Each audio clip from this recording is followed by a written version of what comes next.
Greetings to everybody. Some of you I know for some time, and some of you I've not met before. But I'm very grateful that you're all here. Thank you for coming to this virtual book launch for my new book, Pirkei Avot, The Big Picture. Here's what it looks like. Do you see it backwards or forwards? You see it forwards, okay. So it's actually quite a big tome. Uh, and even I was surprised when I got the first copy, because even though I knew it was very long, I just didn't imagine it as being quite that big.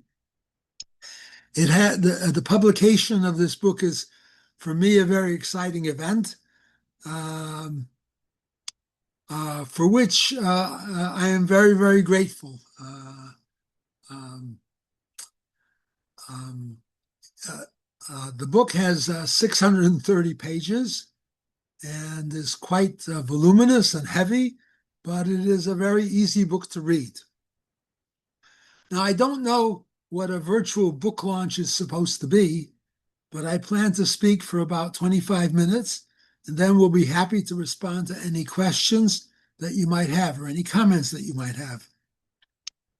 I imagine that you come from a wide variety of backgrounds and have many different perspectives and practices.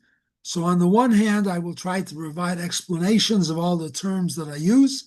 And on the other hand, I hope that I don't oversimplify things, too many things, in my attempts to be brief.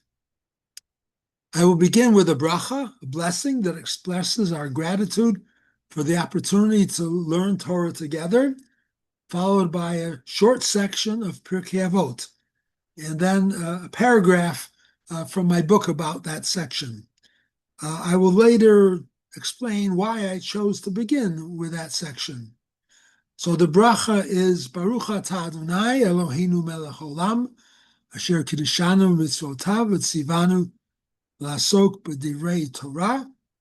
We are grateful for having this opportunity of studying a little bit of Torah together. So I'm going to read the third Mishnah of Pirkei Avot, which is a saying by Antigonos of Socho. He has a Greek name, so he was born shortly after Alexander invaded Israel then, after he had conquered the Persian Empire in 332 before the Common Era. So Antigonos of Socho perhaps said this in about the year 270 before the Common Era. He said, "Do not be like servants who serve the master with the expectation of receiving a reward, but be like servants who serve the master without the expectation of receiving a reward." For those familiar with Pirkei Avot, I'm going to read the Hebrew. I think this is the only time I'm going to recite the Hebrew, that he says, "Al tiyu ka'avadim hamshamshim et harav almanat lekabel pras, ela hevu ka'avadim hamshamshim et harav shelo almanat lekabel pras." A paragraph from my book about this teaching. Antigonos' teaching is universally understood as referring to our relationship with God, even though he doesn't refer to God explicitly. We should not behave properly because of a reward we might receive. We should not treat God as a cosmic candy machine that dispenses rewards when presented with good deeds. Rather, we should behave properly because that is the right thing to do, because we want to do what is pleasing to God, because we love God and want to emulate God's attributes.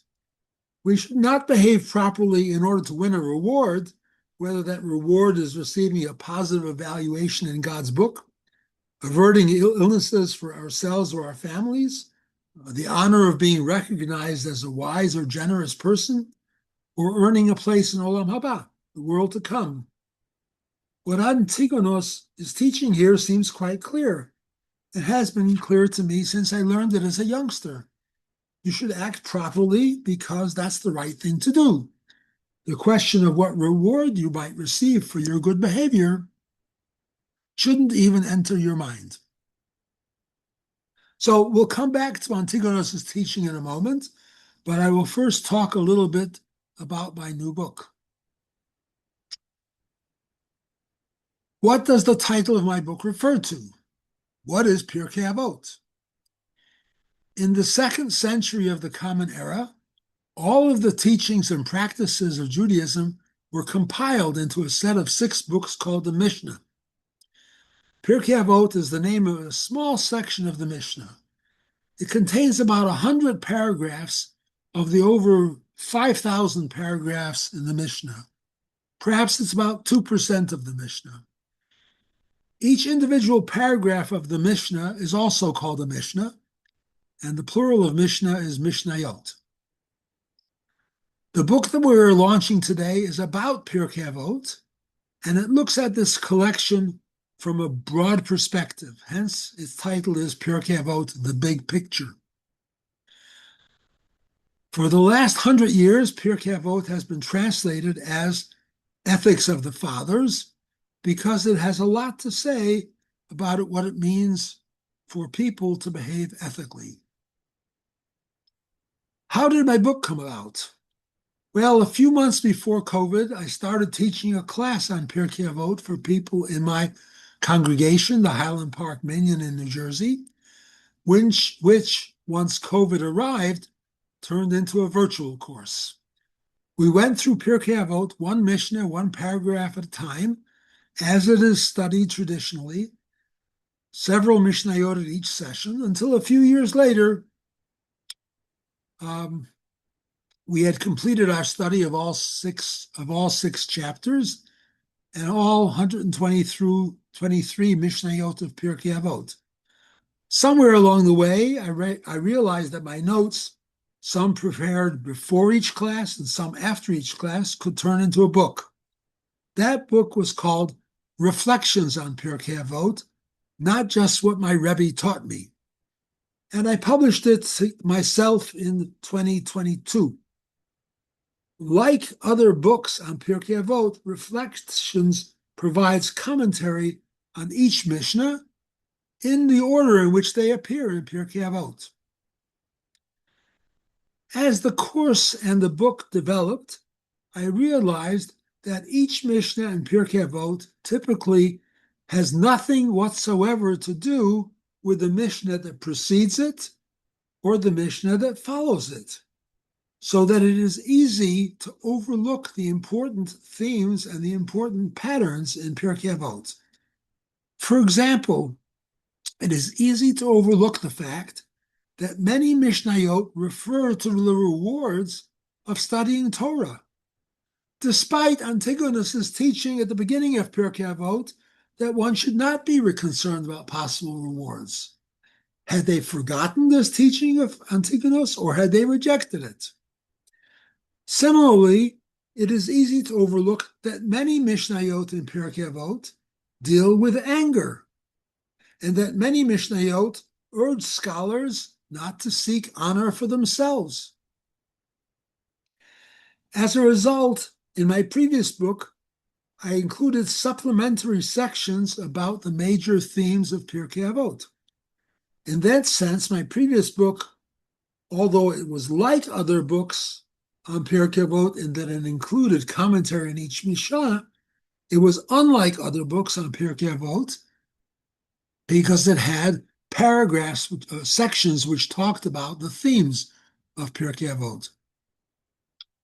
My previous book, Reflections on Pirkei Avot, is still available at my website, which is joerosenstein.com. This new book that we are celebrating today takes this one step further. It focuses on the big picture of Pirkei Avot. That is, it expands on those supplementary sections of the earlier book and focuses entirely on the themes and not on the individual Mishnayot.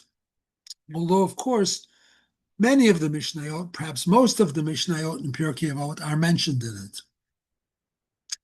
It turns out that there are, in my view, there are 4 major themes in Pirkei Avot that underlie many of the Mishnayot, and I will discuss them briefly.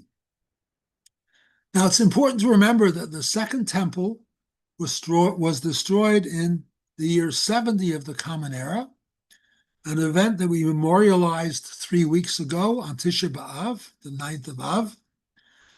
The temple had been central to Judaism for about 1,000 years, since Solomon constructed the first temple in about 930 before the Common Era.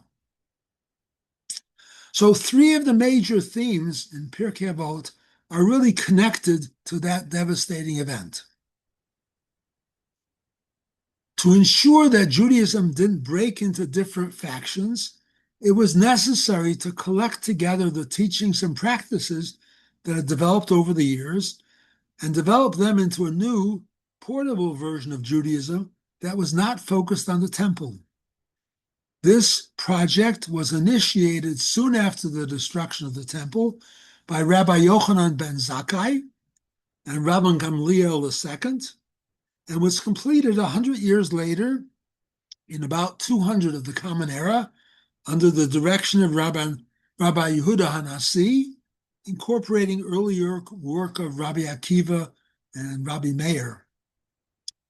The result of this project was the Mishnah that I mentioned before, which was simultaneously both old, that is, faithful to the Judaism in temple times, and new, reflecting the absence of the temple. Who and what provided the authority for these sages to decide what belonged to the Mishnah's description of Judaism?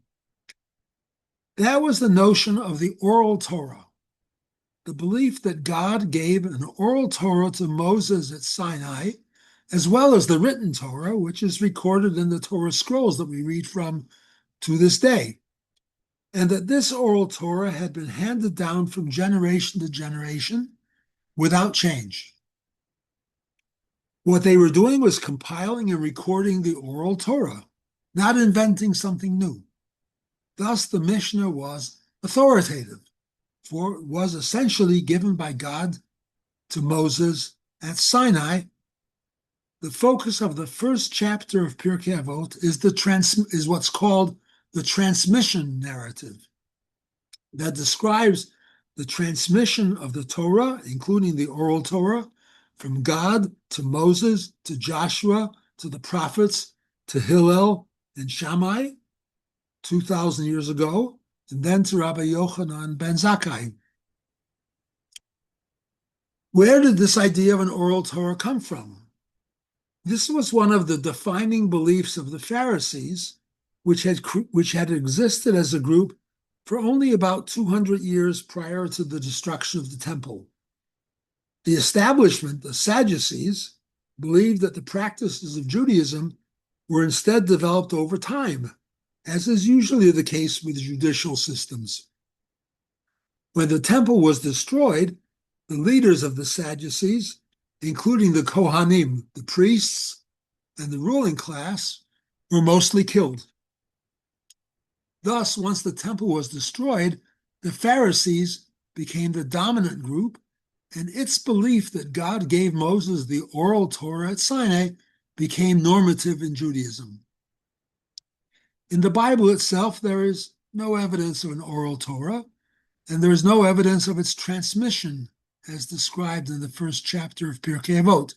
There are many other reasons for doubting the transmission narrative, which I discuss in my book.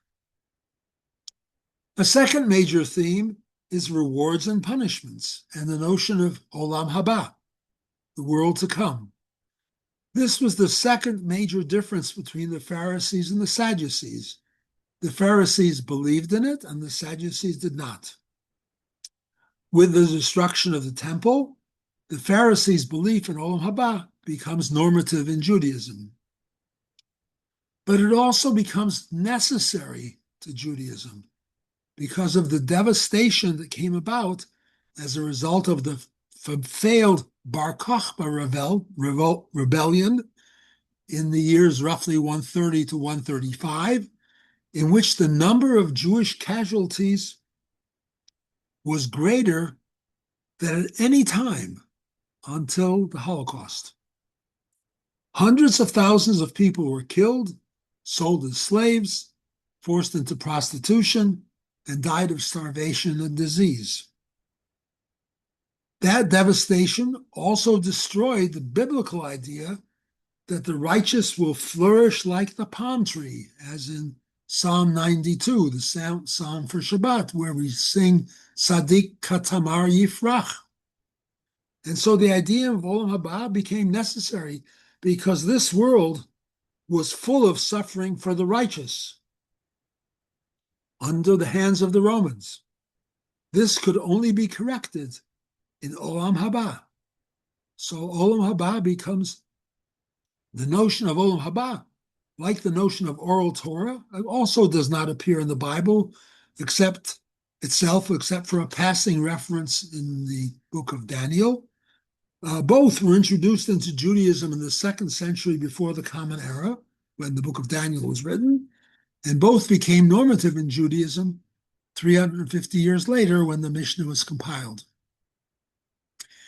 In Mishnah 2:8 of Pirkei Avot, the great Torah scholar Hillel, who died 60 years before the temple was destroyed, said that if one acquires a good name, he has acquired something for himself.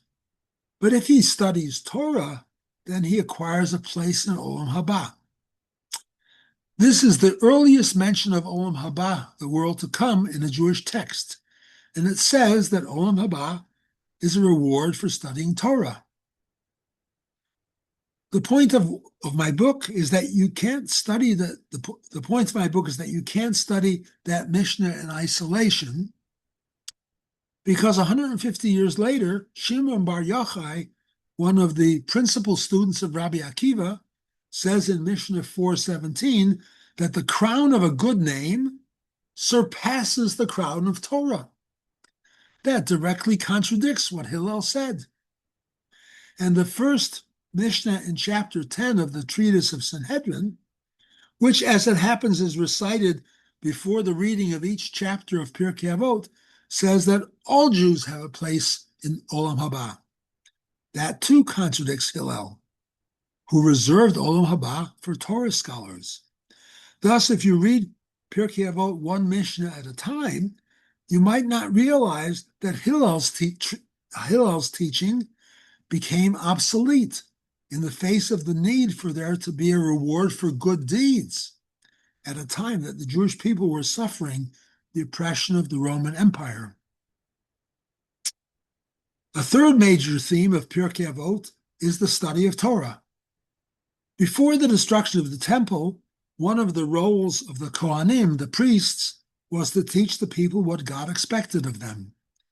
With the destruction of the temple, that role was taken over by a new category of teachers, the Torah scholars, who had the title of rabbi, a title that didn't exist previously.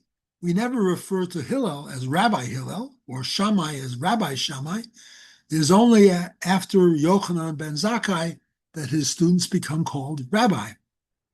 And the role of the rabbi was to disseminate the principles and practices of Judaism. This emphasis on Torah study and this role of the rabbi becomes necessary in the wake of the destruction, because now Judaism became decentralized, and it was necessary to provide instruction about what Judaism entailed to the widely distributed Jewish population. With the development of a new class of Torah scholars came three problems that are reflected in Pirkei Avot. One problem was balancing the study of Torah with earning a living, a problem which still exists today. Another was balancing the study of Torah with doing good deeds. And the third was the problem of kavod, honor. Should a Torah scholar be expected to have a profession, a way of making a living, or should he be subsidized by the community? Problem that is still current. Different opinions are expressed on this issue, but the matter is decided by a teaching in Mishnah 2:2 of Pirkei Avot by Rabban Gamliel III, the son of Rabbi Yehuda Nasi, that it is best for a Torah scholar to have a worldly occupation. The second question was also decided by the teaching that one's good deeds should be at least as great as the study of one's study of Torah. It's hard to we don't know what the calculus is between doing good deeds and study of Torah, but that's what they said, that it should be at least as great. And the number of teachings that say don't seek honor for yourself provides evidence that many of their colleagues were doing exactly that, and often had to be discouraged from seeing themselves as being above ordinary people. Thus, Rabbi Yochanan ben Zakkai's teaching here says that, if you have certain kinds of skills and you're very good at being a rabbi, for example, you shouldn't seek too much honor for yourself, because those skills were all given to you by God. These three major themes, oral Torah, Olam Haba, and rewards more broadly, and study of Torah, all of which become part of normative Judaism in the years following the destruction of the temple, occupy major portions of Pirkei Avot. The fourth major theme in Pirkei Avot is, of course, ethical teachings. Although the first three major themes are directly linked to the destruction of the temple, this one is not. Question: why were all the ethical teachings placed in Avot? Answer: there was no other place for them in the Mishnah, each of whose tractates was a treatise on a specific topic, like Shabbat, divorce, prayer, returning lost items, kashrut, etc. And ethics didn't fit into any of the other treatises in the 6 volumes of the Mishnah. Pirkei Avot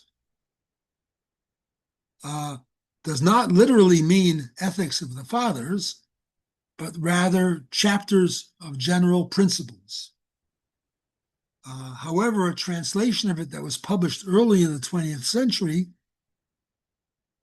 was called Ethics of the Fathers, and that name stuck because it does contain many teachings that deals with ethical behaviors.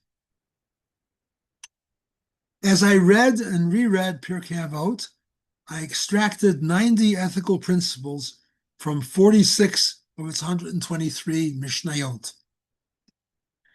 The ethical teachings in Pirkei Avot appear as general statements and are not presented as imperatives, as action-oriented statements. For example, Hillel's teaching in Mishnah 114, the most well-known teaching in Avot, reads, Im ein ani li mili, usually translated, if I am not for myself, who will be for me? What does that mean exactly? And how should that be implemented? Nowadays, we take it to mean that I should be an advocate for myself. But Maimonides understands it to mean that only I can ensure that I become an ethical person. I included both interpretations in my list of ethical principles, and I expressed them as imperative statements like, take responsibility for your ethical development and for your ethical treatment of other people. The second part of this imperative statement is an action-oriented formulation of the second part of Hillel's teaching, which says, if I am only for myself, what am I? I then took the 90 ethical principles, looked for themes among them, and divided them into 16 coherent groups and wrote an essay about each group. I will mention several examples of themes. One prominent theme, as I mentioned before, is anger. Not surprising, since there was a lot of trauma and stress, and therefore PTSD in those times. Another prominent theme is helping other people who needed help. Not surprising, since Shimon HaTzadik noted in about 300 before the Common Era, in the second Mishnah of Pirkei Avot, that Gemilut Chasadim, doing acts of loving kindness, is one of the 3 pillars that keep the world going, echoing a verse in Psalms that says, that civilization is built on loving kindness. Olam chesed yibaneh. Another theme deals with the importance of being an ethical person, and another talks about one's relationship with God. The chapter on ethics is not intended to be only an academic discussion of the 16 themes. The section that deals with each theme ends with a kavanah intended to help focus the reader on implementing the ethical principles of that theme in his or her own life. In addition to the 4 major themes that I just described, I discussed other themes that are important but not as prominent in Pirkei Avot, including judicial issues, communication issues, issues of honor and humility, and applications to contemporary issues. I also discussed a number of editorial issues, like how was Avot constructed and by whom? Why Rabban Gamliel II, who played such a key role in keeping the Jewish people together, was left out of Pirkei Avot. And Elisha ben Abuya, who turned out to be an apostate, is mentioned by name. Another question that I discuss is, how many is 10? When a treatise says that the number of such and such is 10, does it mean exactly 10? Or does it mean about 10? Or at least 10? Or approximately 10? Interesting question. Finally, I discuss in the book 15 interesting questions, the first 4 of which are as follows. 1, why are additional Mishnayot recited before and after each chapter of Pirkei Avot? Number 2, why are we told when your enemy falls, do not rejoice? Number 3, is Shammai as bad as his reputation? Number 4, is our covenant with God still in effect in Pirkei Avot? In addition, the book contains the complete text of Pirkei Avot with my translations, and there are glossaries, which of all the terms used in the book, there's a variety of indices, and a list of phrases from Pirkei Avot that can be used as mantras in a variety of situations. I will mention that 5 years ago, when I was frustrated by my new mobility problems, I used as a mantra, Sameach b'chalko, a phrase by Ben Zoma at the beginning of chapter 4 that urged me to focus on all the blessings of my life and not on this one frustrating situation. And in a few days or a few weeks, I don't remember, the frustration was reduced to an appropriate level. So that is a brief summary of what's in the book, intended to whet your appetite to learn more about its contents by getting a copy of the book. The email you received from me provided a link to the book's page on the Academic Studies Press website. And if you order a book before September 1st, you get a 20% discount if you use the code Rosenstein20. If you teach Pirkei Avot, I hope that I have encouraged you to teach it thematically and not just in the order in which the teachings are presented. If you want to participate in a more extended discussion of the big picture, you can register at my website for a virtual course that will meet, on God willing, on 6 consecutive Sundays beginning on October 25th. I am also putting addenda to the book as I learn more about things that I missed before. That addenda appears on the books page at my website, joerosenstein.com. So now I'm going to open the floor to comments and questions. And if there's some time, I'll read some excerpts. I want to mention that you should all have a good month because we are now in the period of the beginning of the month of Elul, so Chodesh Tov, and the floor is open to comments and questions. If you click on at the bottom of the screen, react, and then raise your hand, then your hand will appear at the top left of my screen and everybody else's screen, so I'll know that you have a comment or question to make. So that'll be better than my trying to notice whether all hands are raised. Sue, yes, please. So a comment and then a question. First, I want to say I really did not anticipate how excited I was going to feel hearing your description of the book. It sounds wonderful. I want to order it for both of the two of my kids who are into Torah study, and I'm just very excited about it, and it feels like such a contribution.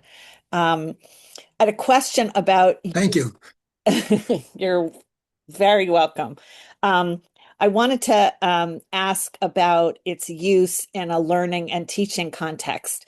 I'm very glad to hear that there is a complete version of Pirkei Avot in the book with your commentary. And you mentioned that there are various indices.